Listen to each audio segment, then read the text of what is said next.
السلام علیکم ورحمۃ اللہ۔ ان الحمد للہ نحمدہ ونصلی علی رسولہ الکریم، اما بعد۔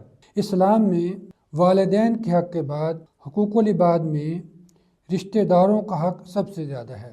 صلہ رحمی سے مراد اپنے رشتہ داروں سے اچھا سلوک کرنا اور ان کی بدسلوکی پر ان سے درگزر کرنا ہے۔ قرآن مجید کے اندر اللہ تعالیٰ نے صلہ رحمی کی شدید تاکید کی ہے۔ اللہ تعالیٰ فرماتے ہیں واتقوا اللہ الذی تساءلون بہ والارحام، اور اللہ سے ڈرو جس کا واسطہ دے کر تم ایک دوسرے سے اپنا حق مانگتے ہو، اور قریبی رشتہ داروں کے معاملہ میں بھی اللہ تعالیٰ سے ڈرتے رہو۔ اس آیت کریمہ میں قریبی رشتہ داروں کے معاملہ میں اللہ تعالیٰ سے ڈرتے رہنے کا حکم دیا گیا ہے، اور اس سے مقصود یہ ہے کہ اپنے عزیز و اقارب کے حقوق ادا کرتے رہو اور ان کی حق تلفی قطع نہ کرو اور ان سے خوشگوار تعلقات قائم کرو، ان سے حسن سلوک کرو اور بدسلوکی سے بچو، اور ان میں سے جو شخص محتاج ہو اس کی مدد کرو۔ اسی طرح اللہ تعالیٰ فرماتے ہیں وَاعْبُدُوا اللَّهَ وَلَا تُشْرِكُوا بِهِ شَيْئًا وَبِالْوَالِدَيْنِ إِحْسَانًا وَبِذِي الْقُرْبَىٰ، اور اللہ کی عبادت کرو اور اس کے ساتھ کسی کو شریک مت بناؤ، والدین سے اچھا سلوک کرو، نیز قریبی رشتہ داروں سے بھی۔ اور فرمایا وَإِذْ أَخَذْنَا مِيثَاقَ بَنِي إِسْرَائِيلَ لَا تَعْبُدُونَ إِلَّا اللَّهَ وَبِالْوَالِدَيْنِ إِحْسَانًا وَذِي الْقُرْبَىٰ، اور جب ہم نے بنی اسرائیل سے پختہ عہد لیا تھا کہ تم لوگ اللہ تعالیٰ کے سوا کسی کی بات نہیں کرو گے اور والدین سے اور قریبی رشتہ داروں سے اچھا برتاؤ کرو گے۔ ان دونوں آیتوں میں اللہ تعالیٰ نے سب سے پہلے اپنا حق ذکر فرمایا ہے، پھر والدین کا اور پھر قریبی رشتہ داروں کا۔ اس سے معلوم ہوا کہ حقوق میں سب سے اہم حق اللہ تعالیٰ کا حق ہے، پھر والدین کا حق ہے، اور اس کے بعد عزیز و اقارب کا حق اہم ہے۔ ان کا حق یہ ہے کہ ان سے حسن سلوک کیا جائے، انہیں اذیت نہ دی جائے اور ان سے بدسلوکی نہ کی جائے، اور ان سے خوشگوار تعلقات قائم کیے جائیں۔ اور اللہ تعالیٰ نے رشتہ داروں کی امداد کرنے کا حکم دیتے ہوئے فرمایا ہے ان اللہ یأمر بالعدل والاحسان وایتاء ذی القربیٰ، بے شک اللہ تعالیٰ عدل کا، بھلائی کا اور قرابت داروں کو دینے کا حکم دیتا ہے۔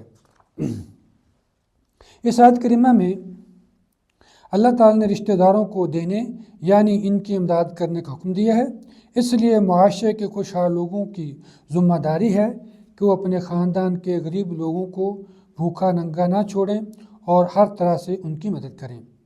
لیکن بڑی عجیب بات ہے کہ آج کل خاندان کے بعض افراد تو عیاشی میں، فضول خرچی میں مال اڑا رہے ہوتے ہیں اور ان کے کئی رشتہ دار روٹی اور کپڑے کو بھی ترس رہے ہوتے ہیں۔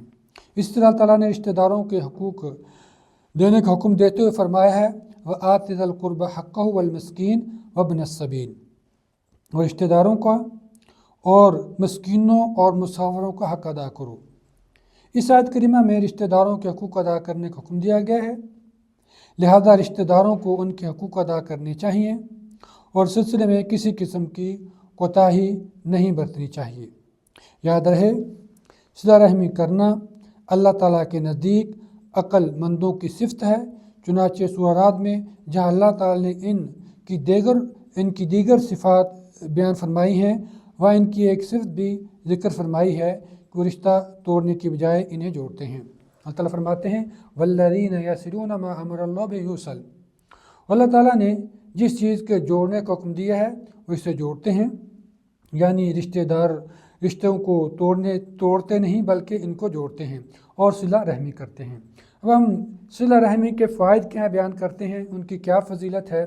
نمبر 1، صلہ رحمی سے رزق میں کشادگی اور میں برکت آتی ہے۔ حضرت انس رضی اللہ تعالیٰ عنہ سے روایت ہے کہ رسول اللہ صلی اللہ علیہ وسلم نے فرمایا من احب ان یبسط له فی رزقہ وینسى له فی اثرہ فلیصل رحمہ، جس شخص کو یہ بات پسند ہو کہ اس کے رزق میں فراوانی اور اس کی موت دیر سے آئے، وہ صلہ رحمی کرے۔ اس حدیث سے ثابت ہوا صلہ رحمی کرنے سے رزق میں اضافہ اور کشادگی آتی ہے اور عمر میں زیادتی ہوتی ہے۔ اور جب اللہ تعالیٰ یہ چاہتا ہے کہ کسی بندے کی عمر بڑھ جائے تو اسے صلہ رحمی کرنے کی توفیق دے دیتا ہے۔ جس طرح دنیا میں دیگر اسباب ہیں، اسی طرح رزق کو اور عمر میں بڑھانے کا سبب صلہ رحمی ہے۔ بعض علم کا کہنا ہے کہ عمر بڑھنے سے مراد عمر میں اللہ تعالیٰ کی طرف سے اطاعت کی توفیق اللہ بندے کو دے دیتے ہیں، یعنی صلہ کرنے والے انسان کو اللہ تعالیٰ نیک اعمال کرنے کی توفیق دے دیتے ہیں، جس سے زندگی بابرکت ہو جاتی ہے اور ضائع ہونے سے بچ جاتی ہے۔ حضرت ثوبان رضی اللہ عنہ بیان کرتے ہیں کہ رسول اللہ صلی اللہ علیہ وسلم نے فرمایا، لا يرد القضاء لا يرد القدر الا الدعاء ولا يزيد في العمر الا البر۔ تقدیر کو سوائے دعا کے کوئی چیز رد نہیں کرتی، اور عمر میں سوائے نیکی کے کوئی چیز اضافہ نہیں کرتی۔ نیکی سے مراد والدین سے اور اس طرح اپنے رشتہ داروں سے نیکی کرنا ہے۔ دوسرا فائدہ صلہ رحمی کا کہ صلہ رحمی کرنا اللہ تعالیٰ کی رحمت کا موجب ہے۔ ابو ہریرہ رضی اللہ عنہ بیان کرتے ہیں کہ رسول اللہ صلی اللہ علیہ وسلم نے فرمایا، رحم رحمان سے نکلا ہے، اللہ نے اس سے کہا، من وصل کے وصلتہ من قطع کے قطعتہ، جس نے تجھے ملایا میں اسے ملاؤں گا، اور جس نے تجھے توڑا میں اس سے قطع تلقی کروں گا۔ اس طرح عائشہ رضی اللہ عنہ بیان کرتی ہیں کہ رسول اللہ صلی اللہ علیہ وسلم نے فرمایا، الرحم معلقۃ بالعرش تقول من وصلنی وصلہ اللہ من قطعنی قطعہ اللہ۔ رحم عرش سے لٹکا ہوا ہے اور کہتا ہے، جو مجھے ملائے گا اللہ اس کو اپنی رحمت سے ملائے گا، اور جو مجھے کاٹے گا اللہ تعالیٰ اس کو اپنی رحمت سے کاٹے گا۔ عبد الرحمن بن عوف رضی اللہ عنہ بیان کرتے ہیں کہ رسول اللہ صلی اللہ علیہ وسلم نے فرمایا، ان الرحمن خلقت الرحم وشققت لها اسما من اسمی من وصلها وصلته من قطعها قطعته او قال متتہ۔ میں اللہ ہوں اور میں رحمان ہوں، میں نے رحم کو پیدا کیا اور میں نے اس کا نام اپنے نام سے نکالا، لہذا جو شخص اسے ملائے گا میں اسے ملاؤں گا، اور جو اسے کاٹے گا میں اسے کاٹوں گا۔ یہ حدیث قدسی ہے، اور اس میں اس بات کی صراحت ہے کہ لفظ رحم اللہ کے اسم مبارک رحمان سے نکلا ہے، اس لیے اللہ تعالیٰ کے ہاں اس کے وصل اور قطع یعنی صلہ رحمی اور قطع رحمی کی اہمیت انتہا درجے کی ہے۔ تیسرا اس کا فائدہ کیا ہے کہ صلہ رحمی کرنے سے خاندان میں محبت پیدا ہوتی ہے۔ ابو ہریرہ رضی اللہ تعالیٰ عنہ فرماتے ہیں، رضی اللہ عنہ بیان کرتے ہیں کہ رسول صلی اللہ علیہ وسلم نے فرمایا، تعلموا من انصابکم ما تصلون به ارحامکم فإن صلة الرحم محبت فی الاہل ومسرات فی المال ومنسات فی الاثر۔ تم اپنا نسب معلوم کر لو تاکہ صلہ رحمی کر سکو، کیونکہ صلہ رحمی سے گھر والوں میں محبت پیدا ہوتی ہے، مال میں اضافہ ہوتا ہے اور اجل میں تاخیر ہوتی ہے۔ اس حدیث میں صلہ رحمی کے 3 فوائد بیان کیے گئے ہیں۔ ہر فائدہ بجائے خود ایک نفع عظیم ہے اور ہر شخص کی اہم مراد ہے، یعنی محبت ایک نادر چیز ہے، اس طرح سودگی ہے کہ ہر شخص دولت مند ہونا چاہتا ہے، اس طرح طول عمر ہے کہ ہر کوئی اس کا طلبگار ہے۔ یہ سب مرادیں محض صلہ رحمی کرنے سے میسر آ سکتی ہیں۔ چوتھی اس کی اہمیت اور فضیلت، صلہ رحمی کرنا ایمان کی علامت ہے۔ ابو ہریرہ رضی اللہ عنہ بیان کرتے ہیں، من کان یؤمن باللہ والیوم الآخر فلیصل رحمہ، جو شخص اللہ پر اور یوم آخرت پر ایمان رکھتا ہے وہ صلہ رحمی کرے۔ اس سے معلوم ہوا صلہ رحمی علامت ایمان ہے۔ 5ویں جو اس کی فضیلت ہے کہ صلہ رحمی کرنا جنت میں لے جانے والے اعمال میں سے ایک ہے۔ حضرت ابو ایوب انصاری رضی اللہ عنہ بیان کرتے ہیں کہ ایک شخص نے رسول اللہ صلی اللہ علیہ وسلم سے کہا، اے اللہ کے رسول، مجھے ایسا عمل بتائیے جو مجھے جنت میں داخل کر دے۔ تو آپ نے فرمایا، تعبد اللہ لا تشرک بہ شیئا وتقیم الصلاۃ وتؤتی الزکاۃ وتصل الرحم، کہ تعبد اللہ لا تشرک بہ شیئا وتقیم الصلاۃ وتؤتی الزکاۃ وتصل الرحم، کہ تو اللہ کی عبادت کر، اس کے ساتھ کسی کو شریک نہ بنا، نماز قائم کر، زکوٰۃ ادا کر اور صلہ رحمی کر۔ اس حدیث میں صلی اللہ علیہ وسلم نے سائل کو جنت میں پہنچانے والے اعمال کے بارے میں آگاہ فرمایا، اور ان میں سے ایک عمل صلہ رحمی کا ذکر فرمایا۔ صلہ رحم کے فضائل میں سے صلہ رحمی کرنا اللہ کے محبوب اعمال میں سے ہے۔